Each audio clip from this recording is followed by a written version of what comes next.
अंजनगाव सुर्जी तालुक्यात वादळ वारा आणि गारपिटीसह मोठ्या प्रमाणात पाऊस झाल्यामुळे पिकांचं प्रचंड प्रमाणात नुकसान झालं आहे।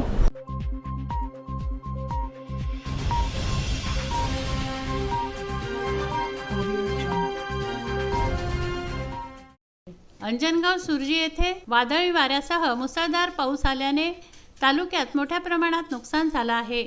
अंजनगाव शहरात सुद्धा प्रचंड वादळी वाऱ्यासह मुसळधार पाऊस आला। पावसासोबत गारा देखील पडल्या। प्रचंड वादळामुळे शहापूर येथील प्रल्हाद भोंडे, श्रीनाथ रेखाते, सुभाष ताडे यांच्या घरावरील टीन उडून गेले, तर विठ्ठल मंदिरातील जुने वडाचे झाड वादळामुळे खाली पडले। जीवन प्राधिकरण कार्यालयाजवळ सुद्धा झाडे पडली। विजेचे खांब सुद्धा खाली पडले।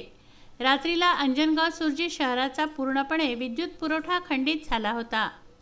वादळ वाऱ्यासह आलेल्या पावसामुळे गहू, हरभरा, संत्रा व कांद्याचं मोठ्या प्रमाणात नुकसान झालं आहे।